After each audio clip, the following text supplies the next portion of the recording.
Welcome to the Deep Dive. Today we're setting our sights on New Zealand, looking into RUA Gold. Now, this company catches your eye immediately because of its leadership. The CEO, well, he was a founding member of Aris Mining, and importantly, learned the ropes directly from a legend, Neil Woodyer. Yeah, that name carries weight, big time. Anyone coming from Woodier's mentorship, you automatically pay a bit more attention, don't you? Exactly. That background alone sparks some serious interest.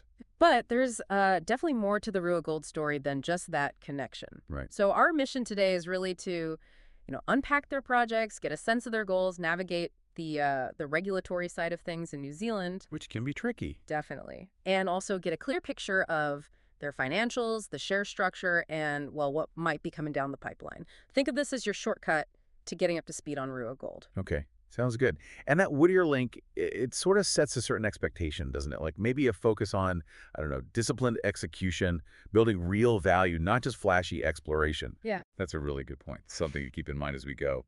So let's dive in. What are they actually working on? Their projects. They've got two main focus areas. Right. First up, and it seems like the more advanced one, is the Reefton project. That's on the South Island. And the scale here is, well, it's pretty impressive. 120,000 hectares. Wow, okay. Put that in perspective for us. Think roughly the size of Los Angeles County or Hong Kong. It's a dominant landholding in the Reefton Goldfield. And Reefton isn't just any old piece of ground, is it? It has history, a lot of it. Oh, absolutely. This place was buzzing. Between like 1872 and 1951, they pulled out 2 million ounces of high-grade gold. 2 million, that's substantial. And Yeah. high grade, you say? Yeah, grades often between, say, 9 and 50 grams per ton. Some people actually say it was a bigger gold rush than California's. Interesting claim. And the kicker is, it's been pretty much dormant since the 1950s, just sitting there.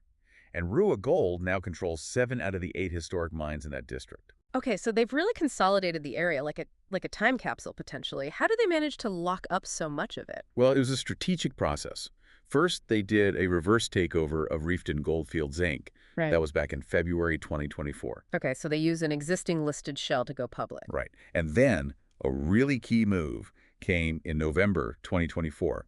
They acquired all the Reefton assets from Siren Gold Ltd. Ah, Siren. Weren't they already a shareholder in RUA? They were, held about 22%. So after that deal, RUA now controls something like 95% of the entire Reefton district. It's a commanding position. 95%. Okay, that kind of a district consolidation, it's powerful, gives them a huge advantage for systematic exploration, potential efficiencies later on. Definitely. So let's talk geology. What are they dealing with down there? Reefton is what's called an orogenic high-grade gold province. Orogenic. So mountain building related? Exactly. Think high-grade, but often in narrower veins. You typically find the gold concentrated along big shear zones, faults, that kind of thing. Right. And there's another element to antimony, specifically stibnite. The management team has mentioned seeing more antimony higher up and the gold getting richer as you go deeper. Antimony. That's interesting. We should circle back to that. But focusing on the gold, finding those structures, those faults, that's key then. Absolutely critical in this type of system, which is why their exploration approach seems pretty smart. They're using this VRIFI AI platform. Ah, the AI angle. So using machine learning to crunch data. Pretty much. Taking all the geological, geochemical, geophysical data they can get, feeding it in, and letting the system help rank the most promising spots to drill. It's about being systematic. Makes sense. And they're not sitting on their hands. They've got an aggressive drill program running this year, 2025, with 2 rigs spinning. 2 rigs, okay. Yeah, initially focusing on a sort of central area, maybe a 5-6 kilometer radius. Yeah. The idea is to build towards a future hub-and-spoke mining model. Hub and spoke. We call it a quicker path to cash flow. Yeah. An Australian-style approach is how they put it. Right, the Aussie model. Often means focusing on getting some high-grade ounces into production faster, maybe smaller scale initially, to generate cash flow for bigger expansion. Instead of waiting to define absolutely everything first, more phased. Gotcha. And they're already getting some interesting stuff. Let's look at some targets. First, Old Creek. Old Creek, okay. They're drilling there right now. What's interesting is there were no old mines there. It's a fresh target. Untested ground. Yeah. And the early drilling, pretty shallow, like 150 to 250 meters down, has hit things like 8 meters at 13.2 grams per ton gold equivalent. Nice. Gold equivalent, so that includes the antimony value. Correct. They calculate the combined value using current metal prices. Another hit was 12 meters at 12 grams per ton gold equivalent. They've actually already defined an inferred resource there, 110,000 ounces gold and antimony combined. Okay, 110K inferred already at Ald Creek. That's a solid start for a new area. Very encouraging. Then there's Cumberland. This one sounds potentially very exciting. They just started drilling there in April 2025. Cumberland. Why so exciting? Well, it used to be held by Ocean Gold, and there's a historical drill intercept there. Get this, 20.7 meters, grading 62 grams per ton gold. 62 grams per ton over 20 meters. Yep, near surface, less than 150 meters down. And it was never followed up. Never followed up. Seriously, how does that happen? Right, so RUA's goal is obviously to verify that hit, see if they can build on it. They figure the true width might be around 8 meters. It's seen as a gold-rich target, not much antimony known there, and the AI platform prioritized it. Understandably. Assays should be coming out pretty soon, maybe late May 2025, based on when they started. Wow. Okay, a historical intercept like that near surface, if they confirm that, and especially if they can extend it, yeah, that could be huge. A potential game changer, like you said. Moving on, Murray Creek. Recent drilling there has confirmed high-grade continuity. They've actually seen visible gold and antimony in the core. Visible gold is always exciting to see. Isn't it? Historically, Murray Creek produced almost 40,000 ounces, and at a really good grade too, nearly 20 grams per ton. This area hosted several old mines: Victoria, Inglewood, Phoenix, Golden Treasure, the last one known for high antimony. So a mix of gold and antimony potential there too. Yeah, seems like it. Their drilling back in 2022 actually hit some old mine workings. Ah, okay. So they know they're in the right zip code. Hitting old workings, is that good or bad? Can be a bit tricky for interpretation sometimes, but it confirms where the old-timers were chasing the high grade. RUA is planning detailed 3D modeling now, more drilling, including directional drilling to test deeper potential below those old mines. Smart. Using modern techniques to look beyond the historical footprint. They were just finishing their 8th hole there in late May 2025, and that initial exploration program should wrap up this month. Okay, more news flow expected from Murray Creek soon, though. And one more at Reefton, Capstone, also known as Pactolus. This one boasts high-grade gold right near the surface. They literally found an outcrop with visible gold, like an ounce of gold just sitting there. An ounce in an outcrop. You don't see that every day. Tells you something, right? Drill results include hits like 16.4 grams per ton gold over 7 meters, with sections hitting over an ounce per ton over a meter. Grades up to 32 grams in the quartz veins, and even good gold in the surrounding rock. Yeah, finding that kind of grade at surface is a huge plus. Suggests good potential underneath, may be relatively easy to access early on. So with all this drilling and these targets lighting up, what's the big picture? The path to production. What's their timeline looking like? They're aiming to define their first, say, 1 to 1.5 million ounces of inferred resource by the end of 2025. Okay, inferred. Yeah. So based on the drilling so far, an initial estimate, less certainty than indicated or measured, but a key first step. Exactly. And hitting that number, they think, will be the trigger to kick off a study phase. Makes sense. And what kind of mine are they envisioning? They're talking smaller scale initially, maybe 80,000 to 100,000 ounces a year. But crucially, very high grade, targeting over 10 grams per ton gold. High grade offsets lower tonnage, keeps costs down. Right. And they estimate a manageable capex, maybe $200 to $300 million for that kind of operation. The plan is organic expansion once they're generating cash flow. That sounds like a sensible, phased approach. Less upfront risk, potentially quicker payback. It's also worth mentioning Federation Mining. They're reopening the old Blackwater mine, which is right next door to RUA's ground. Ah, Blackwater. That's a significant historical producer, too. Yeah, Federation has defined a reserve there of around 785,000 ounces. Interestingly, some of the land Federation might need was actually acquired by RUA from Siren. Oh, interesting dynamic. RUA's management sort of suggests Federation needed the surrounding scale, and RUA now provides that for the whole district. They see potential for a multi-generational mining camp emerging there. Having another active player like Federation next door, that's generally a positive, isn't it? Validates the district's potential, might help with infrastructure, attract more attention. Yeah, seems like it could be synergistic. Okay, let's shift gears. North Island now. The Glamorgan project. Right, Glamorgan. Different geological setting entirely. Totally. This is in the Hauraki goldfield. Another historically rich area. Over 15 million ounces of gold and 60 million ounces of silver produced historically. home to the famous Martha Mine. Martha Mine, yeah. Huge producer, about 10 million ounces of gold, and still operating, I believe. Haraki is known for epithermal deposits. Correct. Epithermal gold-silver systems. Often linked to volcanic activity, potentially bigger, closer to surface maybe, sometimes with lots of silver. Different from Reefton's orogenic veins. Definitely a world-class epithermal district. RUA's tenement there, EP 600950, it's just under 15,000 hectares. They got it granted in 2023. And the story of how they got it is quite interesting. Ocean Gold used to hold it, but they relinquished it. Hadn't found a resource or done much work in 10 years. RUA picked it up for, wait for it, $3,000. $3,000 for nearly 15,000 hectares in the Haraki. Yep, no encumbrances, no royalties, clean slate. Wow. Why would Oceana let that go? Must not have met their internal hurdles, maybe. Focused on bigger fish. That's the assumption. Majors often have high thresholds. So RUA gets potentially prime ground for basically nothing. Incredible deal if it pans out. So what have they done there so far? They've finished a second phase of surface work, mapping, terraspec analysis for clays, detailed magnetics and resistivity surveys, and CSMT geophysics. CSMT. That's good for mapping resistivity underground, right? Helps find those altered silica-rich zones common in epithermal systems. Exactly. And apparently CSMT worked well at similar deposits nearby, like Martha and Wara-Karaponga.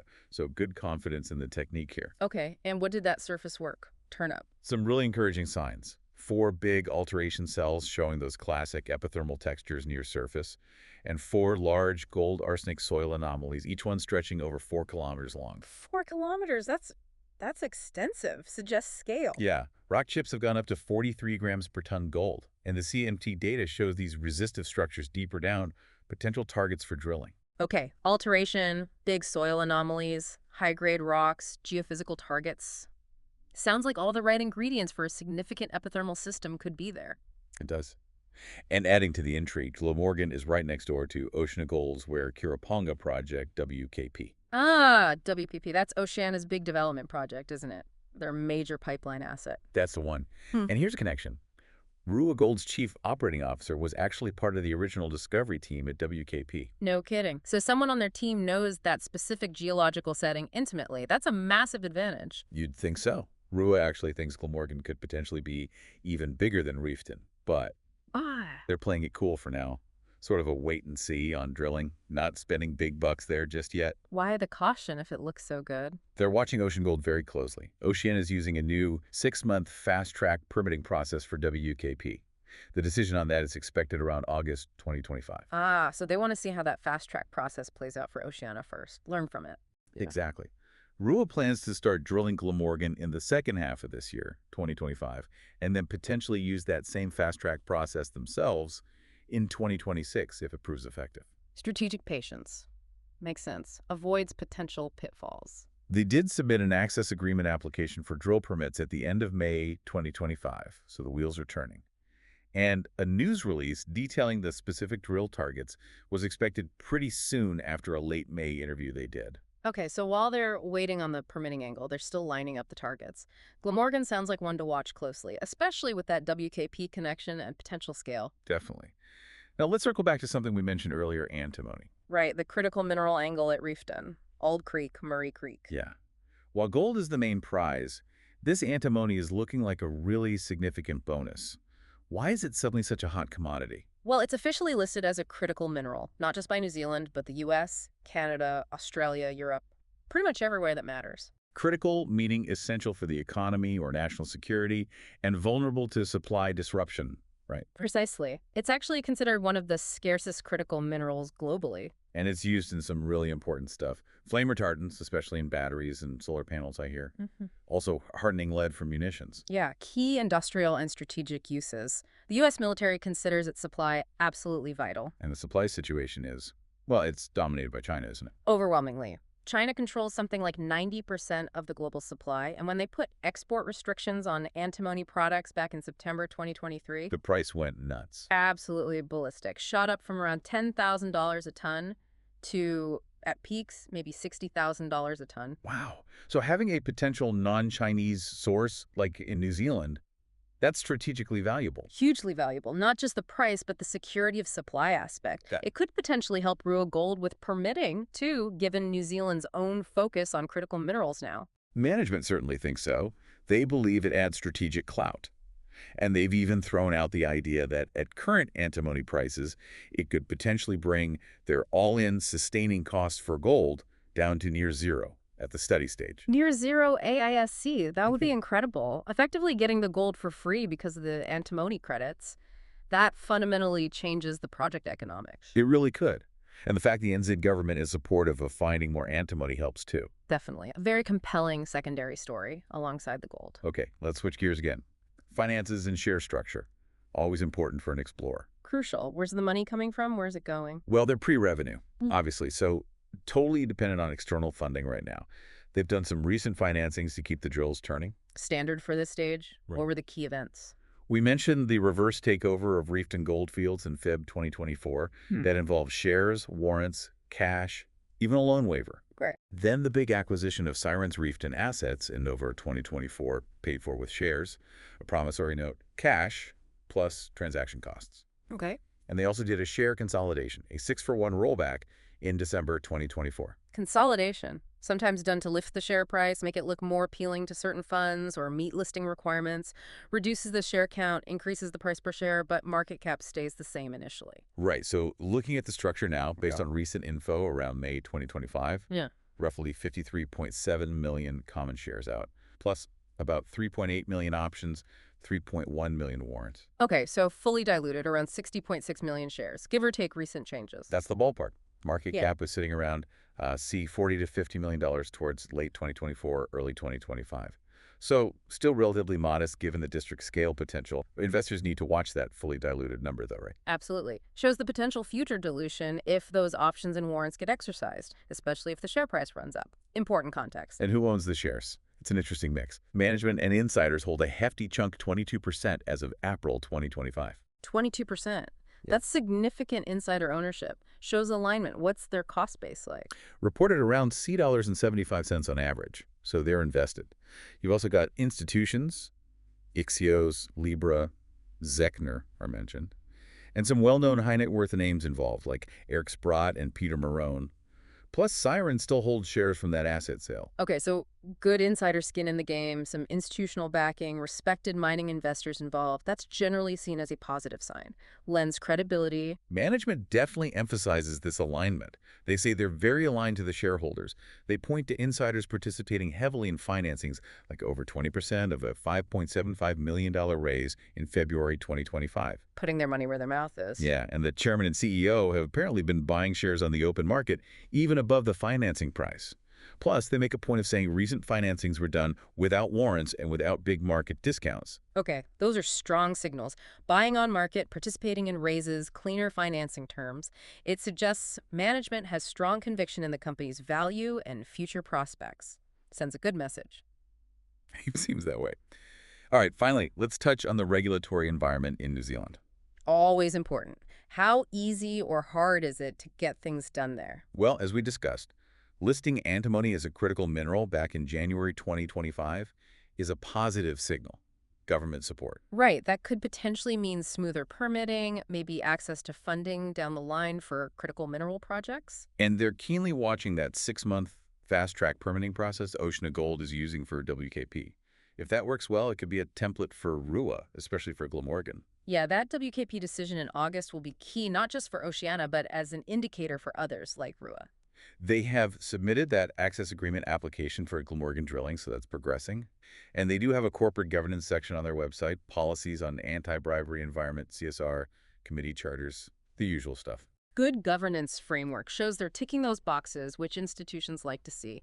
Demonstrates commitment to transparency and accountability. So looking ahead, what should people be watching for? What are the catalysts? Seems like quite a few on the horizon. Definitely. Hitting that 1 to 1.5 million inferred ounce target by year-end 2025 is a big one. That's meant to trigger the study phase at Reefton. Right, moving from exploration to development studies. We're also waiting on more drill results. Ongoing stuff from Ald Creek, those highly anticipated assays from Cumberland. That 62 gram per ton historical hit follow-up. Exactly. And the completion of the work program at Murray Creek, all expected relatively soon. Okay, lots of Reefton news flow. Then there's the start of drilling at Glamorgan in the second half of this year. That'll be significant. And tied to that, the outcome of Oceana's WKP fast-track permit decision in August. Yeah, that'll guide their Glamorgan strategy. Beyond that, any resource updates, economic studies that might follow successful drilling, progress on permitting for both projects, and of course, anything related to developing that antimony resource. It certainly feels like a busy period ahead, lots of potential inflection points that could impact companies' valuation. Absolutely. So wrapping this all up, our deep dive into RUA Gold, it paints a picture of a company with pretty compelling leadership credentials thanks to that Woodyard connection, Strong foundation there. holding what look like very prospective land packages in New Zealand, a place with a rich mining history that seems increasingly supportive again. Right. Reefton and Glamorgan both offer significant potential in different ways. And that strategic kicker of antimony adding a whole other dimension, especially in today's world. The critical minerals angle is definitely timely. With plenty of catalysts coming up, drilling results, resource milestones, permitting progress, RUA Gold is certainly shaping up to be an interesting story to follow in the junior mining space. It really makes you think about the dual potential gold, obviously, but also these critical minerals like antimony. How does that fit into the bigger global picture, supply chains, geopolitics? Yeah, and how companies like RUA, with the right assets and team, might capitalize on that. Something for listeners to mull over. Definitely food for thought. And as always, we encourage everyone listening to do their own homework, their own research. Absolutely. And the necessary disclaimer. Investing in securities, especially exploration companies, is speculative and carries a high degree of risk. This deep dive was for informational purposes only. It is definitely not financial advice.